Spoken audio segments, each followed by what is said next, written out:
Can everyone please remind me never to go after a polar explorer? That would be really, really helpful. Hi, everybody. I'm Caroline Barlerin, and I'm really, really grateful to be here in community with each of you all during this incredibly complex and critical time. And I'd like to start by inviting all of us just to take a deep breath together. Thank you. I know I needed that. So I've spent my career working at the intersection of profit and purpose and tech and society. And actually, I just realized that I was on this stage, the social innovation stage, 10 years ago. 10 years ago, talking about how we should stop looking for the unicorns and how we should start looking for the platypus. These odd, rare creatures, these cross-sector professionals who know that it's no longer survival of the fittest, but survival of the most adaptable. While this truth still holds, the world around us has changed extraordinarily. Just listen to the AI panel we had this morning. It's been 5 years since George Floyd's murder. The urgency that has followed has sadly faded. And now, under the current US administration, the pendulum has swung wildly. Wildly from more bold and brave to more fearful and fatigued. We are facing serious headwinds. Cortisol levels are high. I know at least mine are. People are scared, brands are cautious, nonprofits are strained, and trust, well, it's eroding. Even our language has become a minefield. Words like DEI and ESG, climate and gender, now feel like we're saying Voldemort from the Harry Potter movies, words that we feel like we have to whisper. Thankfully, many leaders I know may be changing their words, but are not changing their actions, at least those that don't have federal contracts. I'm starting to call this underground impact. So how do we lead in this new era of underground impact? How do we stay values-led, practically minded, collaboratively driven? Well, I'm honored and super excited to welcome to the stage some truth tellers and dear friends who I really deeply respect to join me. So please join me in welcoming Karen, Joel, and Roma to the stage. Thank you.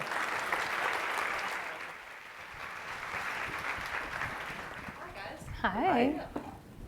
Fantastic. So what I'd love to do is start with just quick introductions and sharing what lens you're bringing to the work. And Karen, we'll start with you. Great, Hi. thanks Caroline, and thanks to our fearless leaders here from Social Innovation Summit. And it's so good to see so many of you, so many friends. Happy to be together in community. So I'm Karen Little. Oh, I shouldn't do that. Mic's working. It's okay. I've been doing this work for over 20 years, both as a funder and a fundraiser. So I've had experience on the nonprofit side with the American Heart Association and Kiva, and then now with PayPal. And so I've always been sort of on in corporate philanthropy and have a deep understanding of both sides of the partnership table, which I think brings a different lens to the work, you know, because I kind of understand all the different sides. I, at PayPal, cover two main things. So one is our global grant making, where we focus specifically on small businesses, so laser focus on small businesses.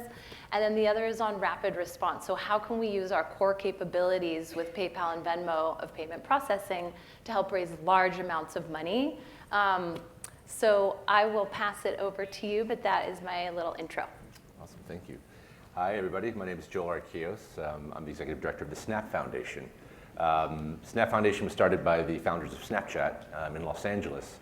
But we're a separate private foundation with our own mission, our own board, and our focus is really the creative economy. So we're working to help youth in Los Angeles find their way into careers that reflect their desires, their loves, their creativity. So we support a lot of organizations in the arts, dance, music, you name it, and also in the STEAM spaces as well.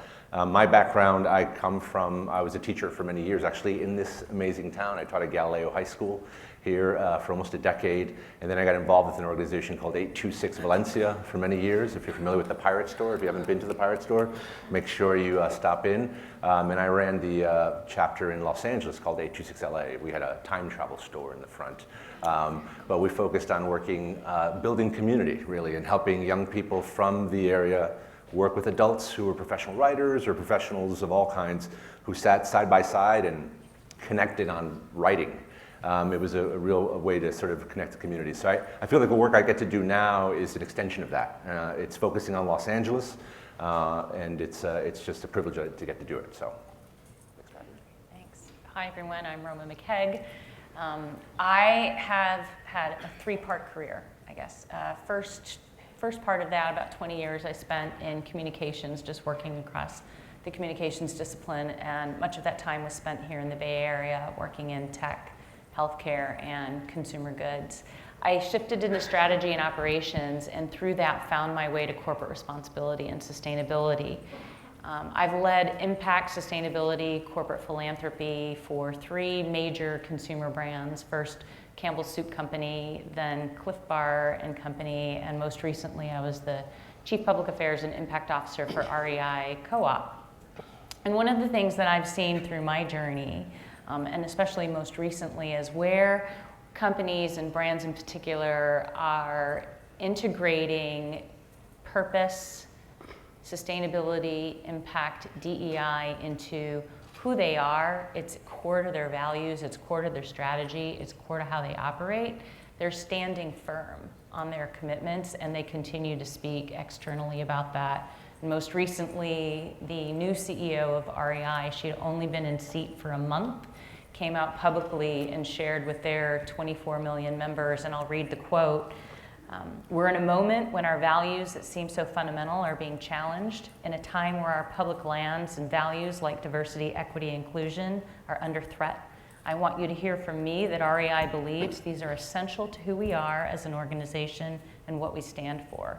We believe that our values are most impactful when turned into action, and that's what we do every single day at the co-op. We'll continue to speak out in support of our values, and we will engage members of our community in support of those values through our Cooperative Action Network.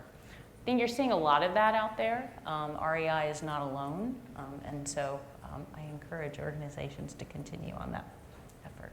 Great, thank you. Roma, can you just talk more about how you're seeing things being reframed in this new time? Yeah. You know, and I don't think where we are today from a language standpoint is actually new. I mean, I go back even just a couple years to 2023 when terms like ESG and DEI were at the center of polarization. You have the left and you have the right, and very progressive and much more conservative. And what I found through my work is we're most successful when we find that common ground and where we are more kind of centrist in the language that we use.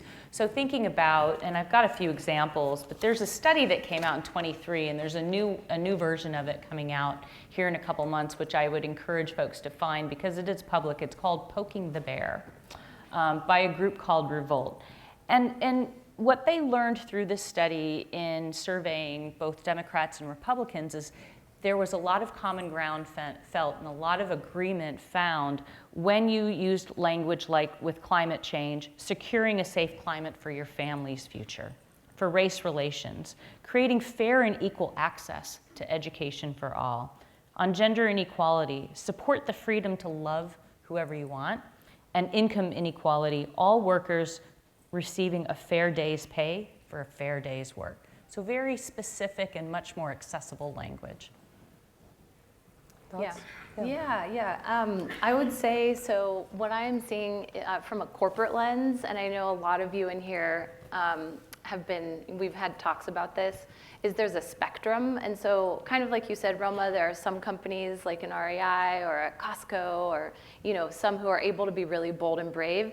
And then there are others that are much more risk averse, right? And there's like all those in the middle. So I'm seeing this massive spectrum.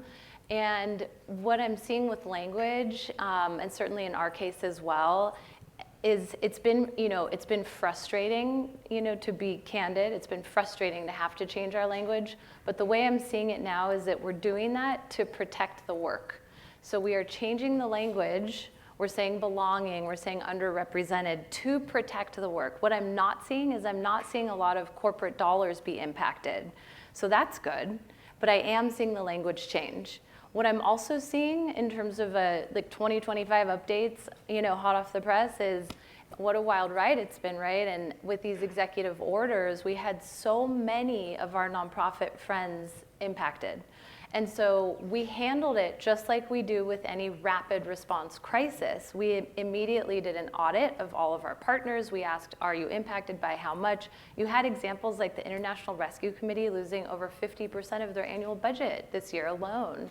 You know, there's so many examples like that. And so what we did is leverage trust-based philanthropy, which we always do, and made grants fast. So we made a whole bunch of grants in the first, couple months of the year that normally we would have made later in the year or maybe in 2026. We made them now to help our partners. We did unrestricted as often as possible. We did multi-year as often as possible. And we just got the money moving. And so that's something that I think has been an interesting learning for me, having been doing rapid response for, over 5 years now. Usually it's, something like Ukraine or COVID, earthquakes, hurricanes. And this time it was executive orders. That was the crisis. Yeah, I mean, same here. The fear is there for sure, no doubt. Nonprofits don't know how to stand out during this time. A lot of them who are, supporting the communities that we know are the most impacted are the ones who need the most support. They're in fear.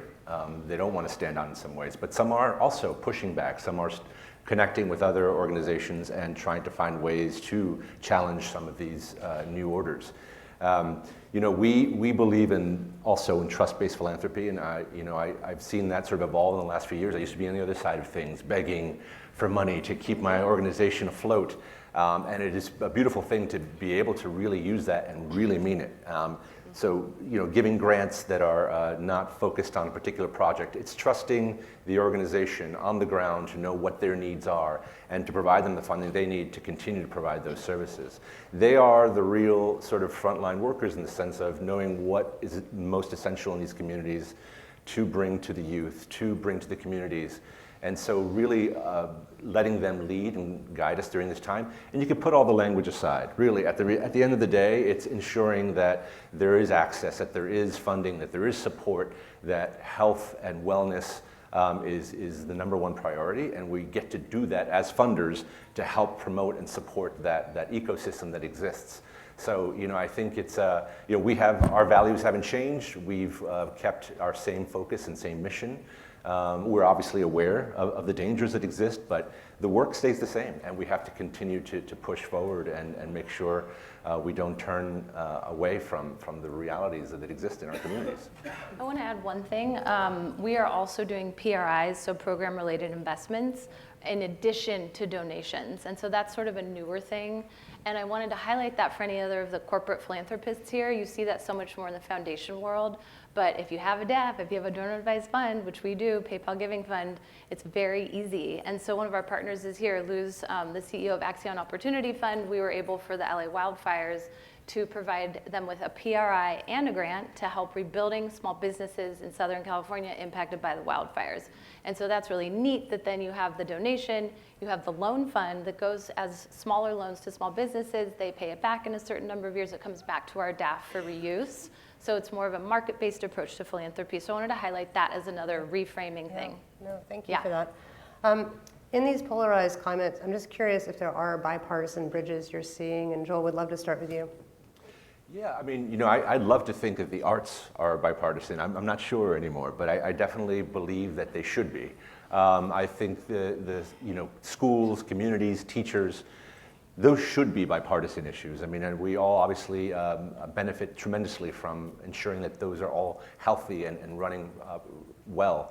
I think for LA, we've been through a lot this last year, and with the fires, we had to make a major pivot to support. We're also a responsive foundation, so we set aside funding to make sure we're dealing with the emergencies at hand. We were in the same when COVID hit. Artists were heavily hit, and so we participated with we collaborated with a bunch of funders on providing a fund that supported artists directly. We've done the same for the current fires, especially in Altadena and other regions where there's a lot of artists who've just lost all their artwork. So we're constantly trying to figure out how do we best respond to the community, and I think those are bipartisan issues. I think at the end of the day, we as Americans, as humans, want to see folks thrive. We don't want to see folks suffer, and I think that it's important that we highlight the good work that we're all trying to impact on the ground. Roma, are you seeing any motherhood and apple pie opportunity with the bipartisan bridges that we could look at? Absolutely. One being in access to nature and expanding on that. It's really about preserving the outdoors in our public lands. And I've seen that through a few ways. One is the Explore Act, which was GOP-led and passed the House with overwhelming bipartisan support.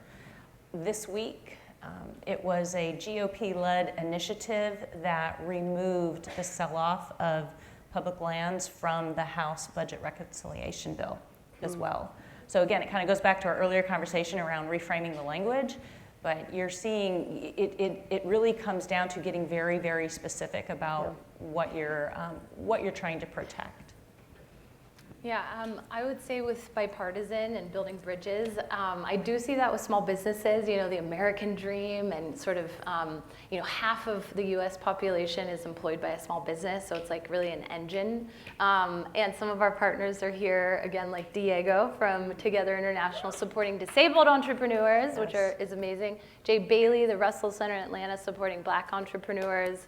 We have Simona from Opportunity International supporting entrepreneurs globally, Echoing Green supporting social entrepreneurs. So there's just some amazing work happening that internally and externally I think is bipartisan when you think about small business. The other one is rapid response, that I see that as LA wildfires. People just want to help, and you know, or hurricanes, earthquakes, all the different sorts of crises I see internally at PayPal and Venmo. People come together, our executives, all sorts of different people want to help, you know, raise lots of money to provide support. And then I see the same thing externally as well. We have a lot of consumers and employees who really care. And we have so many more disasters happening, as we know. And like I was saying, there's different flavors of disaster now. It's not just the regular climate-induced disasters. We can add executive orders to the Voldemort words, executive orders. No. In the few minutes we have left, we'd love to have, there's already been some snaps in the audience and some practical advice dropped, but perhaps any additional practical advice of things to help launch us into the breakout sessions next. You can go first, Roma. Okay, so I would say a couple of things. One is to get proximate. I don't know if anyone here, I bet some of you have read Just Mercy by Brian Stevenson. It's been about a decade since it came out, but everything he talks about still resonates so much. So get proximate, get inspired, get close to the work, get close to your people, be inspired, be with community like we're doing right now. I think that's never been more important. Some of you who are here in the Bay Area know that I love to bring people together and build community. And it's been really helpful, honestly, coming out of COVID, dealing with this new administration. It's been very, very helpful. The other thing I would say is, from a bigger picture perspective, is just remembering that progress is not linear and that all movements have setbacks and that this is a moment, you know, that we're in, but overall, bigger picture, it is a movement. And I deeply believe we're all on the right side of history. And so just remember that. Yeah, I mean, this is not rocket science, but again, similar to what you've said, the collaboration is key at the moment. Don't work in a silo. You know, one of the things that's coming up for us in LA, a lot of things are coming up in LA, but one of the things is the Olympics. And so it's an amazing opportunity, you know, but it's also a realization that there's a lot of work that needs to be done. Our city, you know, it has been challenged not only by the fires, but homelessness is an incredible challenge that we have to solve for.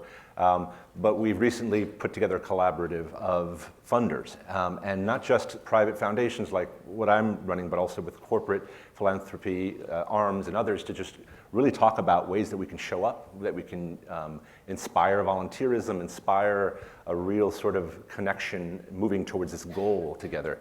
That we can sort of help the city heal and show its best. I mean, LA is an arts capital in the world, and we really wanted to continue to stay that way and to provide, for my purpose, is to provide work and real pipeline for youth, especially underrepresented youth, to find their voices and find ways for them to have their careers in that city. So that's the advice I would give. Yeah, I'll add to that, find the pragmatism in the altruism. And what I mean by that is start with your purpose, understand clearly what barriers prevent you from actually realizing that purpose, and then what you can do to break down those barriers. That then turns into strategy, plan, specific actions. And I would be remiss to also not suggest to lean into your networks as well as frameworks that are out there, and other organizations can provide that support. I am very passionately involved in the B Corp movement. There are more than 9,000 certified B Corps around the world. The B Corp standards are not just used by those 9,000 organizations. The B Corp Impact Assessment is an amazing tool, and it's free, and there are more than 300,000 users of it around the world today. So look for tools like that that can help you get very specific about the resources, the investments, and the actions you can take to break down those barriers and achieve your purpose. Fantastic. Thank you for dropping some wisdom and being truth tellers. No one right now wants to be the tallest daisy. No one wants to come up on a stage and talk about things. There is this, like I said, this fearfulness or fatigue, and I hope that today's panel helps swing that pendulum back to more bold and brave conversations, because if we are all silent, how can we find each other? With that, please join me in thanking the panelists